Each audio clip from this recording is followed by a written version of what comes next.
Welcome to Bala cars. இப்போ நீங்கள் பார்க்க போகிற கார் பார்த்தீங்கன்னா மஹேந்திரா மாருதி சுசுக்கியில் ஈக்கோங்கிற காரை பற்றி தான் பார்க்க போகிறோம். வாங்க வீடியோக்குள்ளே போகலாம். இந்த கார் பார்த்தீங்கன்னா மாருதி சுசுக்கியில் ஈக்கோ மாடல் பார்த்தீங்கன்னா 2015 மாடல். ஓனர் பார்த்தீங்கன்னா 2 ஓனர் இருக்காங்க. இது ஒரு பெட்ரோல் வண்டி தான். கிலோமீட்டர் பார்த்தீங்கன்னா 81,000 கிலோமீட்டர் டிரைவிங் ஆகிருக்கு. இதுக்கு இன்சூரன்ஸ்னு பார்த்தீங்கன்னா இருக்குது அப்படின்னு இருக்காங்க. இது ஒரு ஏசி வண்டி தான்.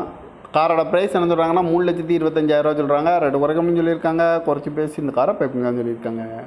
பகல் இடங்கிறது தான் பவானிங்கிற இடத்துல தான் அந்த கார் பார்க்க முடியும். ஏசி வந்துடும், பவர் ஷேரிங் பவர் விண்டோ வந்துடும். TN 66Q5362 அப்படிங்கிற நம்பரில் தான் அந்த கார் இருக்குது அப்படின்னு இருக்காங்க. ஓனர் 2 ஓனர், பெட்ரோல் வண்டி தான். 2015 மாடலு. இன்சூரன்ஸ் இல்லைன்னு இருக்காங்க. 81,000 கிலோமீட்டர் தான் டிரைவிங் ஆகிருக்கு. காரோட ப்ரைஸ் என்ன சொல்கிறாங்கன்னா 3,25,000 சொல்கிறாங்க. ரெண்டு குறைக்கணும்னு சொல்லியிருக்காங்க. குறைச்சி பேசி இந்த காரை பைப்பிங்களான்னு சொல்லியிருக்காங்க. இந்த மாதிரி கார் வீடியோக்கெல்லாம் பல கார் சேனலில் சப்ஸ்கிரைப் பண்ணி வச்சுக்கோங்க. தேங்க்யூ ஃபார் வாட்சிங்.